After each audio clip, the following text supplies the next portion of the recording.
तो scientific calculator हम design करेंगे। ऑल दो प्रीवियस सेशन के अंदर हमने सिंपल कैलकुलेटर देखा था C# WinForm पे कि वो किस तरह से डिजाइन हुआ और वो किस तरह से वर्क कर रहा था। तो ऑलरेडी साइंटिफिक कैलकुलेटर हमारा किस तरह से दिखेगा वो हम देख लेते हैं और उसके बाद उसे कन्वर्ट करेंगे। तो ये साइंटिफिक कैलकुलेटर का इस वक्त UI है जिसके अंदर आप देख रहे हो कि स्क्वायर है, क्यूब है, x⁻y है, sine cos theta, tan theta, hyperbolic, pi, mod sine, 10⁻x 1/x। ये तमाम वो ऑपरेशन है जो साइंटिफिक ऑपरेशन में नॉर्मली एग्जिस्ट करते हैं। तो लिहाजा ये हमारा प्रीवियस सेशन का फॉर्म है, तो इसके फॉर्म के साइज को मैं इंक्रीज करता हूं और साथ ही साथ हम अपने टेक्स्ट बॉक्स के साइज को भी इंक्रीज कर देते हैं या फिर इसे सेंटर पे कर लेते हैं। देन इसके बाद कुछ बटन्स की जरूरत है, तो मैं बटन ड्रॉप करता हूं।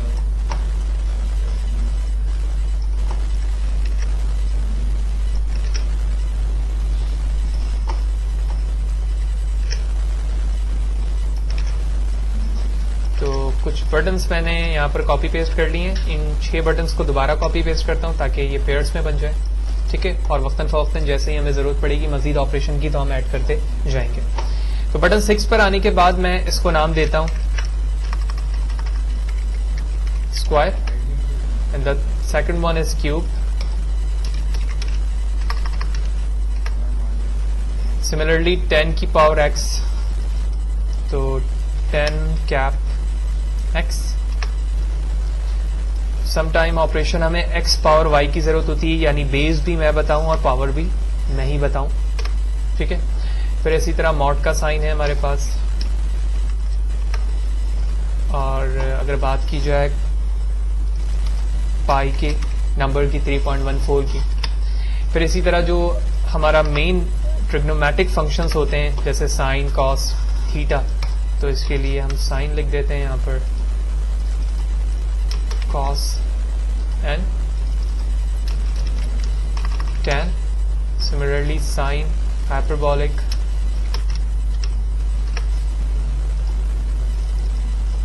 cos hyperbolic and tan hyperbolic। तो ये कुछ ऑपरेशन हो गए।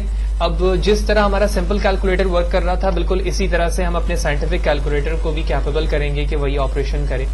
तो अगर मैं स्क्वायर की बात करूं तो स्क्वायर किसी भी उस नंबर को स्क्वायर में कन्वर्ट कर देगा, यानी उसको अपने आप से मल्टीप्लाई करके उसकी वैल्यू डिस्प्ले करवा देगा जो टेक्स्ट बॉक्स 1 के अंदर नंबर यूजर लिख रहा होगा। और वो 1 नंबर यानी फर्स्ट नंबर हमें पता है fn नामी वेरिएबल के अंदर स्टोर हो रहा है। लिहाजा मैं इस स्क्वायर के बटन की क्लिक इवेंट पे चलता हूँ, डबल क्लिक किया, क्लिक इवेंट फायर हो गया। और यहां पर आने के बाद मैंने कहा कि fn = system.math, ठीक है। मैथ एक क्लास है जिसका कलर आप देख रहे हो लाइट स्काई कलर है और इसके अंदर मल्टीपल फंक्शन बिल्ट इन मौजूद है। तो मैथ डॉट हमें स्क्वायर मालूम करना है, लिहाजा इसके लिए हम देखेंगे यहाँ पर तो कोई स्क्वायर का नहीं बल्कि स्क्वायर रूट का है। तो लिहाजा मैं कह सकता हूं कि किसी भी फर्स्ट नंबर का यहां पर अगर मैं पावर यूज करूं तो स्क्वायर मिल जाएगा मुझे। तो फर्स्ट नंबर वो होगा जो वेरिएबल में मौजूद है, ठीक है। और सेकंड नंबर हमारा वो होगा जो कि आप यहाँ पर हार्ड कोडेड बता रहे होगे। तो मैं कह सकता हूं फर्स्ट नंबर हमारा fn है और सेकंड नंबर हमारा 2 होगा क्योंकि ये स्क्वायर के लिए इस्तेमाल होता है, ठीक है। और इसके बाद पहले तो हम इस चीज को इस्तेमाल नहीं करेंगे, पहले हम कन्वर्ट करेंगे मैथ डॉट पावर और पावर में आने के बाद कन्वर्ट टू डबल करेंगे।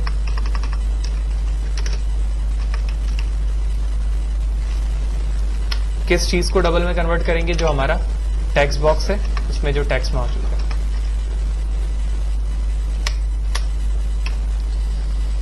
तो ये सारी चीजें ऑपरेशन एक साथ यहां पर हो नहीं सकती, लिहाजा हमें पहले क्या करना होगा, सिंपली फर्स्ट नंबर को ही कन्वर्ट करना होगा। देन हम किसी और ऑपरेशन के अंदर पावर को अप्लाई करेंगे तो ज्यादा अप्रोप्रिएट होगा। लिहाजा मैं इस पूरे ऑपरेशन को यहां से हटा देता हूं और सिर्फ हम क्या करते हैं, जो फर्स्ट नंबर है उसे कन्वर्ट कर लेते हैं। जब फर्स्ट नंबर कन्वर्ट हो चुका है लिहाजा मैं यहां पर आता हूं और एक वेरिएबल बनाता हूं जिसका नाम रखता हूं रिजल्ट और रिजल्ट को कहता हूं मैथ डॉट पावर और पावर के अंदर फर्स्ट वेरिएबल fn और सेकंड 2, लिहाजा अब रिजल्ट वो वेरिएबल है जो कि रिजल्ट को गेट कर चुका है, किसी भी फर्स्ट नंबर के स्क्वायर को गेट कर चुका है, लिहाजा मुझे इसे टेक्स्ट बॉक्स में डिस्प्ले करवाना है। तो मैंने कहा text box 1 dot text equal to result dot to string.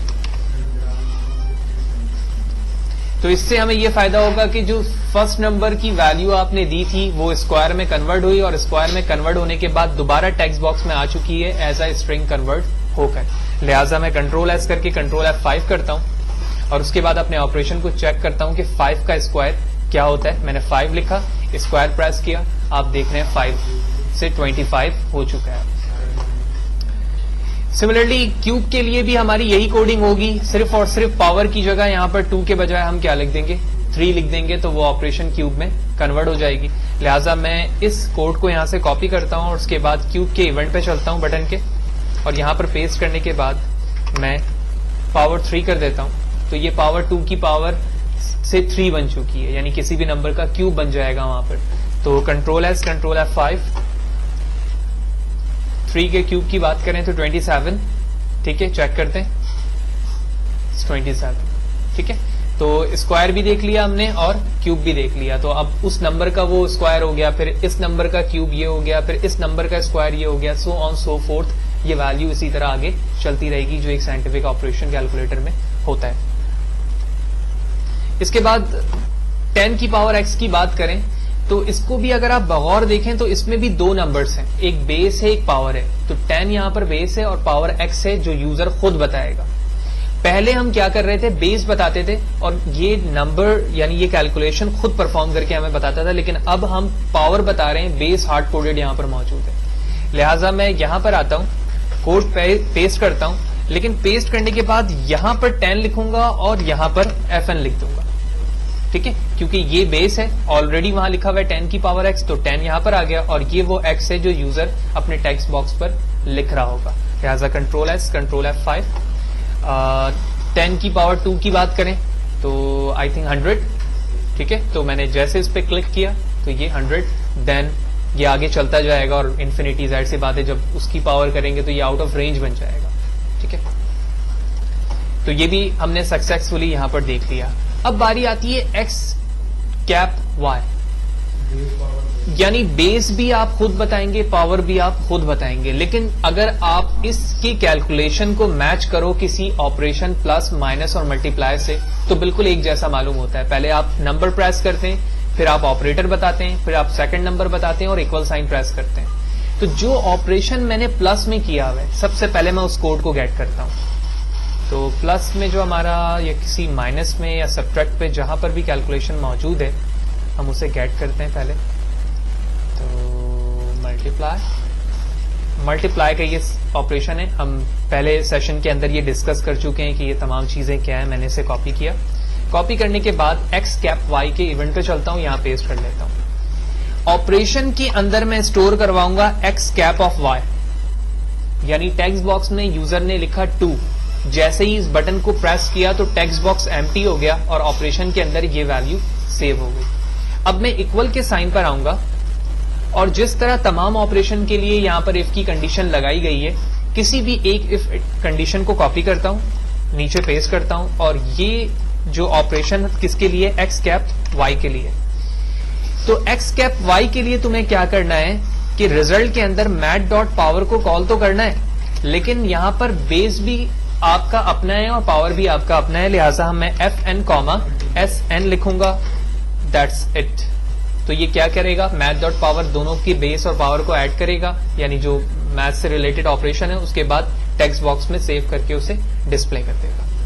लिहाजा इस चीज को टेस्ट करते हैं। तो मैं चाहता हूं 2 की पावर 3 जो कि 8 है, तो मैंने 2 प्रेस किया, x cap of y empty हो गया, फिर 3 प्रेस किया और उसके बाद इक्वल साइन। तो इसका रिजल्ट इस वक्त नहीं आया, तो चेक करते हैं क्या वजह है। तो result math dot power text convert to string,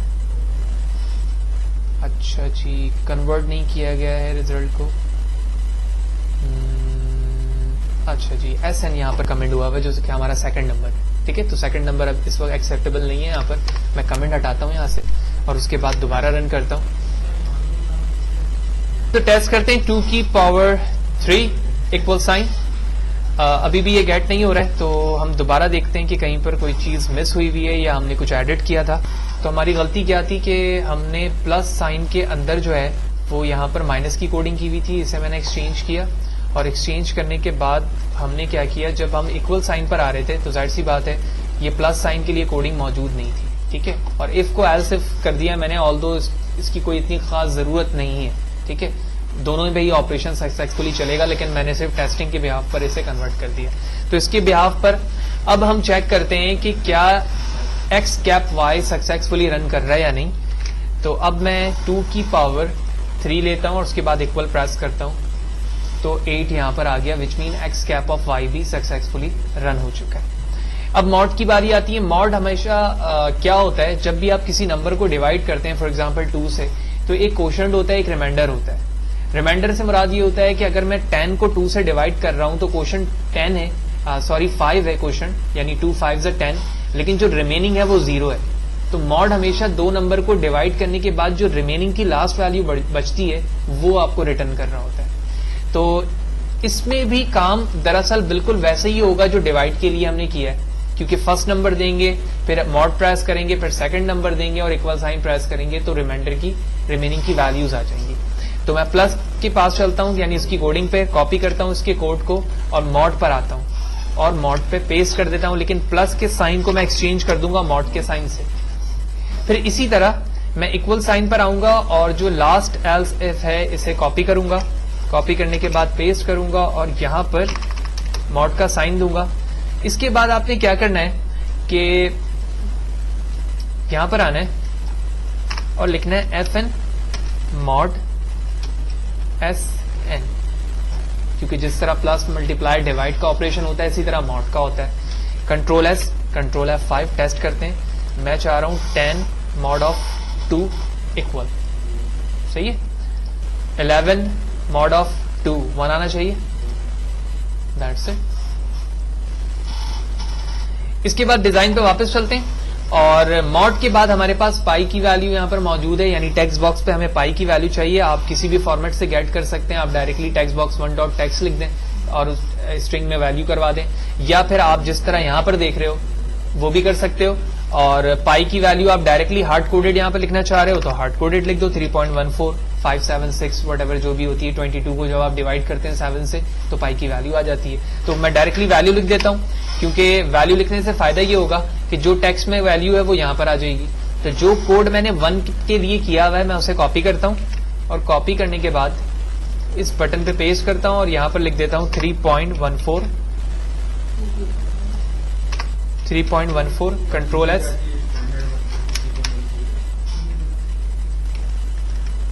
run करता हूं। तो आप जैसे प्रेस करेंगे उसकी वैल्यू आ जाएगी। तो ये रिपीटेड वैल्यू भी होती जा रही है, हालांकि ऐसे नहीं होना चाहिए था, ठीक है। तो इसके लिए बेहतर तो यही होगा कि आप टेस्ट कर लें उस चीज को कि यहां पर अगर मैं डायरेक्टली लिख दूं 3.14, ठीक है, और उसके बाद टेस्ट करूं तो क्या सिनेरियो बन रहा है, वो एक दफा से ज्यादा दफा नहीं आ रहा है। तो जो हमने काम 0 के लिए किया था वही हमने 3.14 के लिए कर लिया है। तो अभी हमने तीनों बटन्स यानी 6 बटन्स के ऑपरेशन देखे। नेक्स्ट हम फर्दर 6 बटन जो नीचे ट्रिग्नोमेटिक के मौजूद हैं उसके ऑपरेशन को देखेंगे। तो इस ऑपरेशन के बाद अगर कुछ 3 ऑपरेशन और जिक्र किया जाए तो वो भी साइंटिफिक ऑपरेशन का अहम पार्ट है, जिसमें square root, log2 and log10, log2 which mean log base 2 and log10 which mean log base 10। तो 3 बटन्स को मैं यहां से कॉपी करता हूं, पेस्ट करता हूं और इसे मूव कर देता हूं इसके टॉप पर और उसके बाद तमाम की सिलेक्शन करता हूं, मूवमेंट कर देता हूं नीचे की तरफ। अब इस साइन की जगह मैं लिख देता हूं log जब लिखा जाता है तो अंडरस्टैंड है कि वो बाइनरी विच मीन बेस 2 है, जबकि log10 के लिए आपको लिखना पड़ेगा। तो मैं लिख देता हूं log10 और इसके बाद यहाँ पर स्क्वायर रूट है जिसको हम शॉर्ट में SQRT लिखते हैं।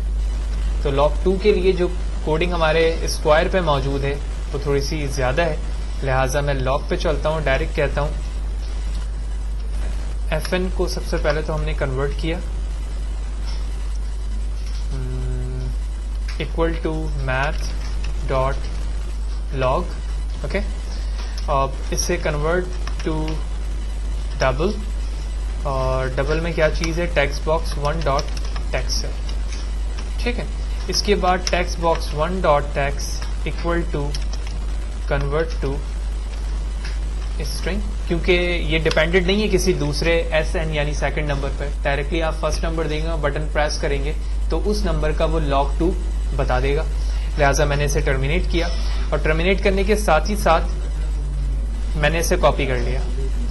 अब किस चीज को कन्वर्ट करना है, मुझे कन्वर्ट करना होगा FN को, क्योंकि पहले तो मैंने उसे डबल में कन्वर्ट किया। जब वो डबल में कन्वर्ट हो चुका है तो अब मुझे उसे टेक्स्ट बॉक्स में लेकर आना है, लिहाजा यही वजह है मैंने उसे दोबारा से स्ट्रिंग में कन्वर्ट किया। अब मैं इस कोड को कॉपी करता हूं, कॉपी करने के बाद log 10 पर आता हूं, पेस्ट करता हूं, और जहां पे मैंने log लिखा था मैं डॉट प्रेस करूंगा तो इंटेलिजेंस पे आप देख रहे हो log 10 भी मौजूद है, मैंने पेस्ट कर दिया।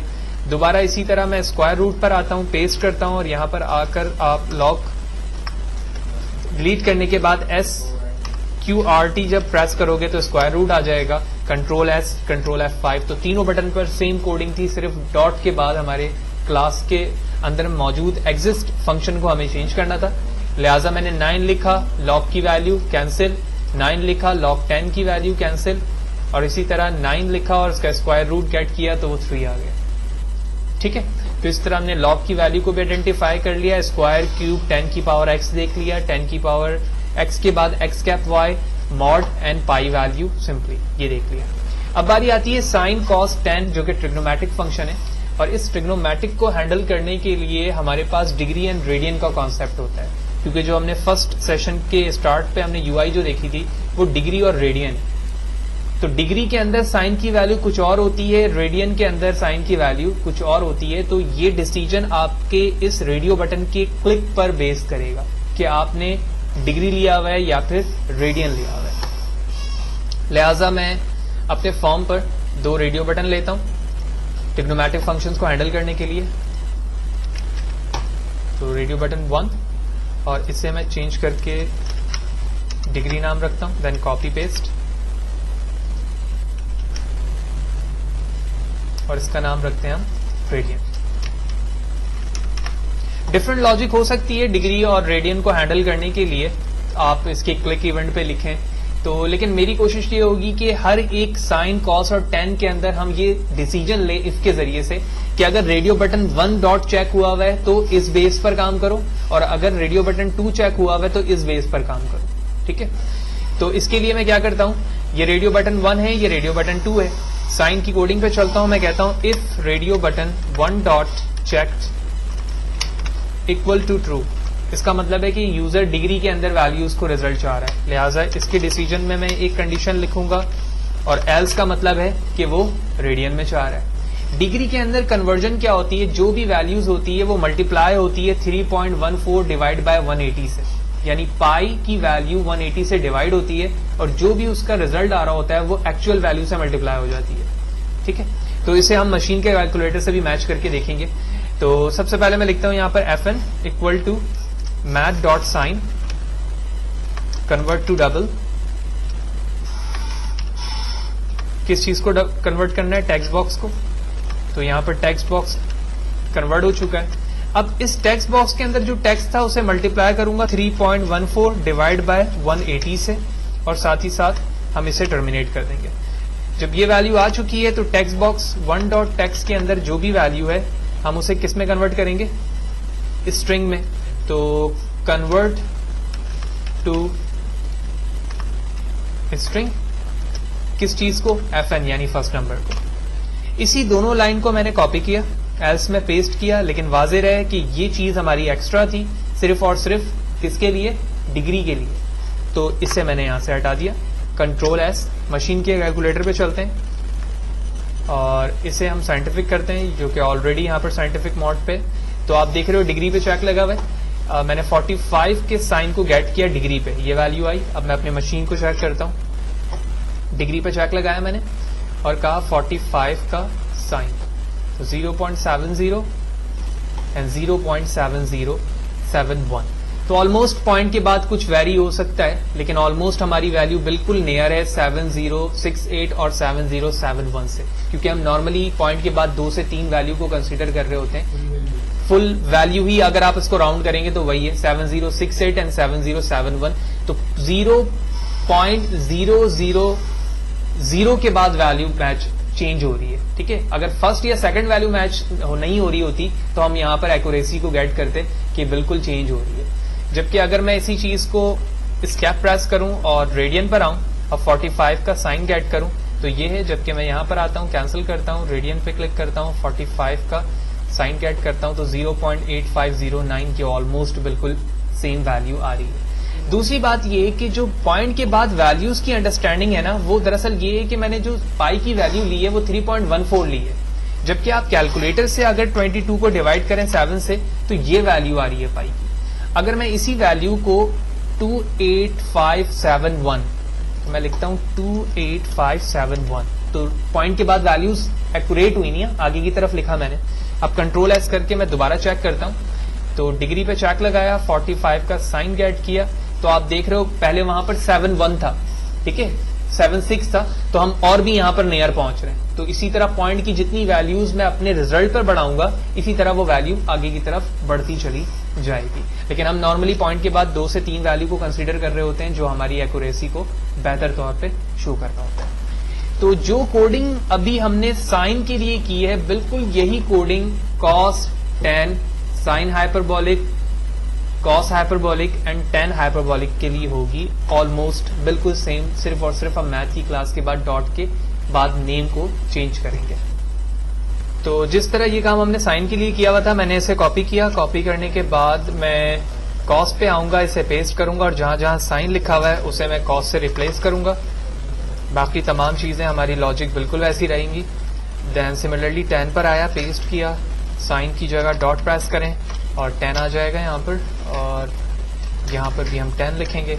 देन ये हाइपरबॉलिक है, साइन हाइपरबॉलिक पे गया मैं और साइन के बाद हम एच लिख लेंगे, ठीक है। आप अगर इसे देखना चाहते हैं तो कंट्रोल के साथ स्पेस प्रेस करके भी देख सकते हैं, ठीक है। तो मैंने यहाँ से इसे गेट कर लिया। देन दोबारा मैं चलूंगा, कॉस हाइपरबॉलिक पर पेस्ट किया, कॉस हाइपरबॉलिक, और इसी तरह कॉस हाइपरबॉलिक मैंने ऐसे भी किया एंड सिमिलरली टेन हाइपरबॉलिक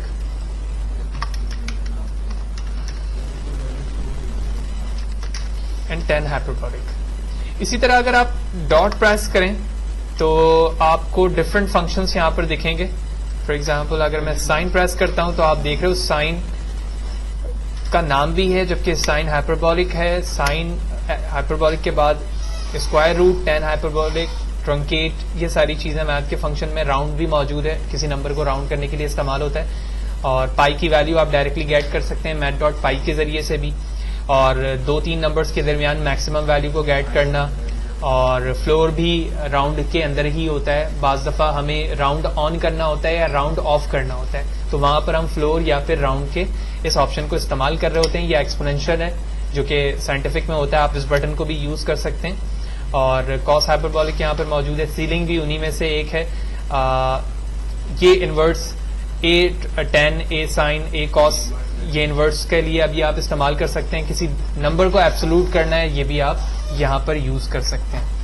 तो मैं डॉट प्रेस करके दोबारा आता हूँ और 10 हाइपरबॉलिक यहाँ पर भी ले लेते हैं। तो तमाम ऑपरेशन हमारे ऑलमोस्ट यहाँ पर एंड हो चुके हैं। तो इस तरह कुछ ऑपरेशन हमने साइंटिफिक के यहाँ पर अप्लाई किए। ऑल्दो जरूरी नहीं है कि साइंटिफिक ऑपरेशन यही हो, आप खुद भी साइंटिफिक ऑपरेशन मशीन के कैलकुलेटर से देखने के बाद खुद भी क्रिएट कर सकते हैं जहां पर आप बेहतर समझते हैं उस चीज को। तो बेसिक हमारी लॉजिक ये थी कि हम सिंपल में साइंटिफिक ऑपरेशन ऐड कैसे करवाते हैं। तो इस सेशन पे हमने सक्सेसफुली साइंटिफिक ऑपरेशन को हैंडल करना देखा कि साइंटिफिक ऑपरेशन एक सिंपल कैलकुलेटर में किस तरह से ऐड होते हैं और उसके बाद उसमें ऑपरेशन ऐड किया जा सकता है।